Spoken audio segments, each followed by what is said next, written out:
ಧರ್ಮಸ್ಥಳ ಗ್ರಾಮದಲ್ಲಿ ನೂರಾರು ಶವ ಹುತ್ತಿಟ್ಟ ಆರೋಪ ಏನಿದೆ, ಆ ಪ್ರಕರಣ ಏನಿದೆ, ಸದ್ಯ ಈ ವಿಚಾರಣೆ ತೀವ್ರಗತಿಯಲ್ಲಿ ಸಾಗ್ತಾ ಇದೆ. ಚಿನ್ನಯ್ಯನ ವಿಚಾರಣೆ ಮತ್ತು ಉಳಿದಂತಹ ಏನು ಜಯಂತ್ ಇರ್ಬೋದು, ಮತ್ತಷ್ಟು ಏನು ದೂರುದಾರರಿದ್ದರು ಅವರ ವಿಚಾರಣೆ ಒಂದು ಹಂತ ಆದರೆ, ಇನ್ನೊಂದು ಭಾಗ ಏನಿದೆ ಈ ಪಂಚಾಯಿತಿಯ ಧರ್ಮಸ್ಥಳದ ಪಂಚಾಯಿತಿ ಏನಿದೆ, ಗ್ರಾಮ ಪಂಚಾಯಿತಿ, ಅಲ್ಲಿ ಈಗ SIT ಅಧಿಕಾರಿಗಳು ಬಂದು ಪ್ರತಿನಿತ್ಯ ಏನು ದಾಖಲೆಗಳನ್ನು ಕೇಳುವಂಥದ್ದು, ಮಾಹಿತಿಯನ್ನು ಪಡೆಯುವಂಥ ಆಗ್ತಾ ಇದೆ. ಈ ಬಗ್ಗೆ ಮಾತಾಡಲಿಕ್ಕೆ ನಮ್ಮ ಜೊತೆ ಧರ್ಮಸ್ಥಳ ಗ್ರಾಮ ಪಂಚಾಯತ್ ಉಪಾಧ್ಯಕ್ಷರಾದ ಶ್ರೀನಿವಾಸ್ ಇದ್ದಾರೆ. ಸರ್, ಈಗ ವಿಚಾರಣೆ ಒಂದು ಭಾಗ ಅಲ್ಲಿ ನಡೀತಾ ಇದೆ SIT ಕಚೇರಿ ಠಾಣೆಯಲ್ಲಿ. ಈಗ ಪಂಚಾಯತಿಗೆ ಬಂದು ದಾಖಲೆಗಳನ್ನು ಕೇಳುವ ಒಂದು ಮಾಹಿತಿಯನ್ನು ಪಡೆದುಕೊಳ್ಳೋದು ದಿನನಿತ್ಯ, ಈಗ ವಾರಕ್ಕೊಮ್ಮೆ 2-3 ದಿನಕ್ಕೊಮ್ಮೆ ಬರೋದು ಹೆಚ್ಚಾಗಿ ಆಗುತ್ತೆ.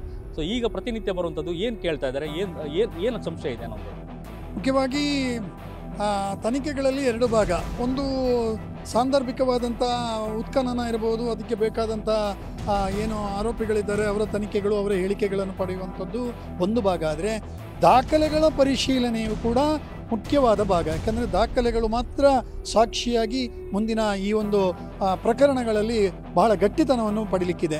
ಹಾಗಾಗಿ ದಾಖಲೆಗಳ ಪರಿಶೀಲನೆಯನ್ನು ಕೂಡ ಮಾಡ್ತಾ ಇದ್ದಾರೆ SIT ಅವರು.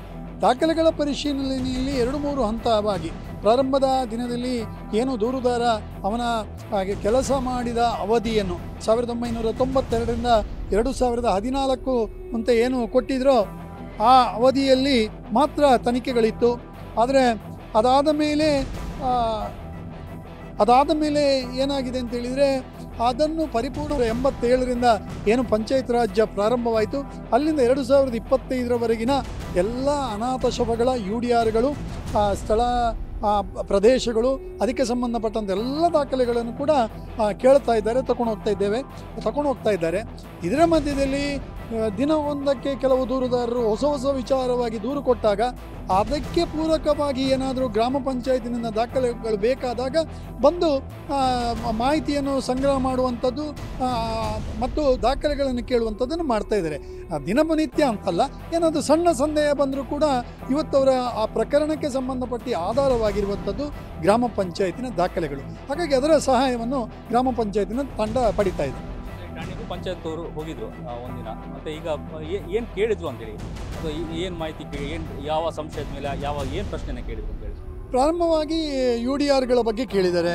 UDRಗಳನ್ನು ಕೇಳುವಾಗ ಅದಕ್ಕೆ ಏನೆಲ್ಲ ಪ್ರೊಸೀಜರನ್ನು ನೀವು ಫಾಲೋ ಮಾಡ್ತೀರಿ ಅಂತ ಕೇಳಿದ್ದಾರೆ. ಆಮೇಲೆ ವಿದೌಟ್ UDR ದಫನಗಳಾಗಿದೆಯಾ ಕೇಳಿದ್ದಾರೆ. ಇದಕ್ಕೆಲ್ಲ ಪರಿಪೂರ್ಣವಾದಂಥ ಉತ್ತರವನ್ನು ಕೊಟ್ಟಿದ್ದೇವೆ. ನಮ್ಮದು ದಾಖಲೆಗಳು ಮಾತ್ರ ಮಾತನಾಡಬೇಕು, ಬಿಟ್ಟರೆ ವ್ಯಕ್ತಿ ಮಾತನಾಡಬಾರ್ದು ಅಂತ ಹೇಳುವಂಥ ನಿಟ್ಟಿನಲ್ಲಿ ದಾಖಲೆಗಳನ್ನು ಕೊಟ್ಟಿದ್ದೇವೆ. ದಾಖಲೆಗೆ ಪೂರಕವಾಗಿ ಎಲ್ಲ ಮಾಹಿತಿಯನ್ನು ಕಲೆ ಹಾಕಿದ್ದಾರೆ. ಮಟ್ಟಣ್ಣ ಅವರು ಬಂದು ಒಂದು ಆರೋಪ ಮಾಡಿದರು, ಒಂದೇ ಹ್ಯಾಂಡ್ ರೈಟಿಂಗು, 20 ವರ್ಷ, ಇಂತಹ ಬಹಳಷ್ಟು ಆರೋಪಗಳನ್ನು ಮಾಡಿದರು. ಆ ಆರೋಪಕ್ಕೆ ತಾವೇನು ಆನ್ಸರ್ ಮಾಡಿದ್ರು? ನೋಡಿ, ಒಬ್ಬ ಸರಕಾರಿ ಉದ್ಯೋಗದಲ್ಲಿರುವವರಿಗೆ ಇದರ ಏನು ಹೇಳ್ತಾರೆ, ಜ್ಞಾನ ಬೇಕು. ಯಾವುದೇ ಒಂದು ಸ್ಟೇಷನ್ನಲ್ಲಿ ಒಬ್ಬ ರೆಕಾರ್ಡ್ ರೈಟರ್ ಅಂತ ಹೇಳುವುದು ಅವನು ಪರ್ಮನೆಂಟ್ ಆಗಿರ್ತಾನೆ. ಯಾಕಂತ ಹೇಳಿದ್ರೆ ಅವನು ದಾಖಲೆಗಳನ್ನು ಮೇಂಟೈನ್ ಮಾಡ್ತಾನೆ. ಟ್ರಾನ್ಸ್ಫರ್ ಆದಾಗಲೂ ಅವರುಗಳ ಬೇರೆ ಆಗ್ಬೋದು. ಬಿಟ್ಟರೆ ಪಂಚಾಯಿತಿ ಅಂತ ಹೇಳುವಂಥದ್ದು, ಪಂಚಾಯಿತಿಯಲ್ಲಿ ಒಬ್ಬ ಪಂಚಾಯಿತಿ ನೌಕರ, ಗಮನಿಸಿ, ಪಂಚಾಯತ್ ನೌಕರ, ಸರಕಾರಿ ನೌಕರ ಅಲ್ಲ, ಪಂಚಾಯತ್ ನೌಕರನಿಗೆ ವರ್ಗಾವಣೆಗಳಿಲ್ಲ. ಹಾಗಿರುವಾಗ ಒಬ್ಬ ಪಂಚಾಯತ್ ನೌಕರ ಇದ್ದರೆ ದಾಖಲೆಗಳನ್ನು ಮೇಂಟೈನ್ ಮಾಡುವಂಥದ್ದು ಅವನಿಗೆ ಜವಾಬ್ದಾರಿ ಕೊಟ್ಟಿರ್ತೇವೆ. ಸೊ ಅವನ ಹ್ಯಾಂಡ್ ರೈಟಿಂಗ್ನಲ್ಲೇ ಇರ್ತದೆ. ಅದರಲ್ಲಿ ಒಂದೇ ಹ್ಯಾಂಡ್ ರೈಟಿಂಗ್ ಅಂತ ಹೇಳುವಂಥದ್ದು ಅದೇ ಜ್ಞಾನದ ಕೊರತೆಯ ಅಥವಾ ಎಲ್ಲವನ್ನು ಸಂಶಯ ದೃಷ್ಟಿಯಲ್ಲಿ ನೋಡುವಂಥ ಮನೋಭೂಮಿಕೆಯಲ್ಲಿದ್ದರೆ ಈ ರೀತಿ ಕಾಣೋದು ತಪ್ಪಲ್ಲ. ಆದರೆ ಸ್ವಲ್ಪ ವಿಶ್ಲೇಷಣೆ ಮಾಡಿದಾಗ ಒಂದೇ ಹ್ಯಾಂಡ್ ರೈಟಿಂಗ್ ಇದೆ ಅಂತ ಹೇಳಿದ್ರೆ ಆ ಪಂಚಾಯಿತಿಯಲ್ಲಿ ಪರ್ಮನೆಂಟ್ ಒಬ್ಬ ಸಿಬ್ಬಂದಿ ಇದ್ದಾನೆ ಅಂತ ಹೇಳೋದು ಕೂಡ ಪೂರಕ ಮತ್ತು ತನಿಖೆಗೂ ಒಳ್ಳೆಯ ಆಧಾರ ಆಗ್ತದೆ. ಯಾಕೆಂದರೆ ಒಬ್ಬನೇ ಸಿಬ್ಬಂದಿ ಇರುವಾಗ ಅವನ ಹ್ಯಾಂಡ್ ರೈಟಿಂಗ್ಗಳು ಒಂದೇ ಇರುವಾಗ ಎಲ್ಲಿಯೂ ಅಪ್ಪಿ ಮಾಡಲಿಕ್ಕೆ ಸಾಧ್ಯ ಇಲ್ಲ. ಹಾಗಾಗಿ ಅವರ ಪ್ರಶ್ನೆಗಳಿಗೆ ದಾಖಲೆಗಳ ಉತ್ತರ ಮತ್ತು ನಮ್ಮ ವ್ಯವಸ್ಥೆಯ ಉತ್ತರ ಕೊಡ್ತದೆ ಅಂತೇಳಿ. ತನಿಖೆ, ಈ ಬೆಳವಣಿಗೆಗಳು ಮತ್ತು ಈಗ ಪ್ರೆಸೆಂಟ್ ಏನು ಸಿಚುವೇಶನ್ ಇದೆ ನೋಡ್ತಾರೆ, ಏನು ಹೇಳ್ತೀರಿ? ಬಹಳ ಸಂತೋಷವಾಗಿದೆ. ಯಾಕಂದರೆ ಮಾನ್ಯ ಮುಖ್ಯಮಂತ್ರಿಗಳಾದಂಥ ಸಿದ್ದರಾಮಯ್ಯ ಅವರು ಈ ತನಿಖೆಗೆ SIT ತಂಡವನ್ನು ರಚನೆ ಮಾಡಿದಾಗ ನಾವು ತುಂಬ ಸಂತೋಷದಿಂದ ಗೌರವವಾಗಿ ಸ್ವಾಗತಿಸಿದ್ದೇವೆ. ಯಾಕಂದರೆ ಮಾನ್ಯ ಮುಖ್ಯಮಂತ್ರಿಗಳು ಕೂಡ ಬಹಳ ದೂರದೃಷ್ಟಿಯಿಂದ ಇದಕ್ಕೊಂದು ಕ್ಷೇತ್ರ, ಒಂದು ಪ್ರತಿಷ್ಠಿತ ಸಾತ್ವಿಕ ಸಮಾಜದ ವ್ಯಕ್ತಿಗಳಿಗೂ ಈ ರೀತಿಯ ಕಪ್ಪು ಚುಕ್ಕೆಗಳು ಬರಬಾರ್ದು. ಹಾಗೆಂತೇಳಿ ದೂರುದಾರರು ಅಥವಾ ಇದರ ಹಿಂದೆ ಇರುವಂಥ ಅನುಮಾನಾಸ್ಪದ ಏನು ದೂರುದಾರರು ಇರ್ತಾರೆ ಅವರಿಗೆ ಕೂಡ ಸಮರ್ಪಕವಾದಂಥ ಉತ್ತರಗಳು, ನ್ಯಾಯಗಳು, ತನಿಖೆಗಳು ಆಗಬೇಕು ಅಂತ ಹೇಳುವಂಥ ಉದ್ದೇಶದಲ್ಲಿ ಒಳ್ಳೆಯ SIT ತಂಡವನ್ನು ರಚನೆ ಮಾಡಿ ಕೊಟ್ಟಿದ್ದಾರೆ.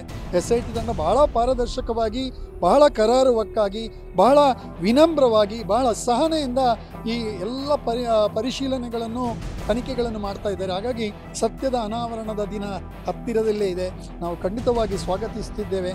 ಇದರ ಇನ್ನೊಂದು ಮಗ್ಗುಲನ್ನು ನೋಡಿದರೆ ಬೇರೆ ಬೇರೆ ತನಿಖೆಗಳು ಬೇಕು ಅಂತ ಹೇಳುವಂಥದ್ದು ಜನಗಳ ಅಭಿಪ್ರಾಯ ಇದೆ.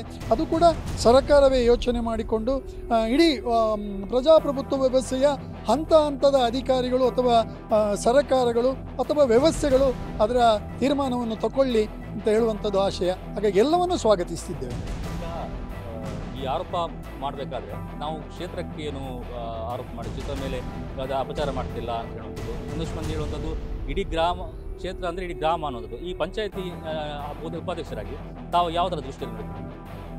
ನಾನು ಹೇಳುವಂಥದ್ದು ಧರ್ಮಸ್ಥಳ ಗ್ರಾಮ ಅಂತ ಹೇಳುವಾಗ ಒಂದಷ್ಟು ಹೇಳಿಕೆಗಳನ್ನು ಬೇರೆ ಬೇರೆಯವರು ಕೊಟ್ಟದ್ದನ್ನು ಗಮನಿಸಿದಾಗ ಆ ಗ್ರಾಮದಲ್ಲಿರುವಂಥ ವಾಹನ ಚಾಲಕರು, ರಿಕ್ಷಾದವರೆಲ್ಲ ಅತ್ಯಾಚಾರಿಗಳು, ಗ್ರಾಮಸ್ಥರು ಹಾಗೆ ಹೀಗೆ ಅಂತ ಹೇಳುವಾಗ ನಮಗೆ ತುಂಬ ನೋವಾಗ್ತದೆ. ಯಾಕಂತ ಹೇಳಿದರೆ ಗ್ರಾಮ ಅಂತ ಹೇಳುವಂಥದ್ದು 9818 ಜನಸಂಖ್ಯೆ ಇರುವಂಥ ಗ್ರಾಮಸ್ಥರು ಇರುವಂತಹ 2500ಕ್ಕೂ ಹೆಚ್ಚು ಮನೆಗಳಿರುವಂತಹ 8 ವಾರ್ಡ್ಗಳಿರುವಂತಹ 7484 ಎಕರೆ ವಿಸ್ತೀರ್ಣ ಇರುವಂತಹ ಮುಗ್ಧ ಜನರ ಒಂದು ಗ್ರಾಮ ಇದು ಧರ್ಮಸ್ಥಳ ಗ್ರಾಮ.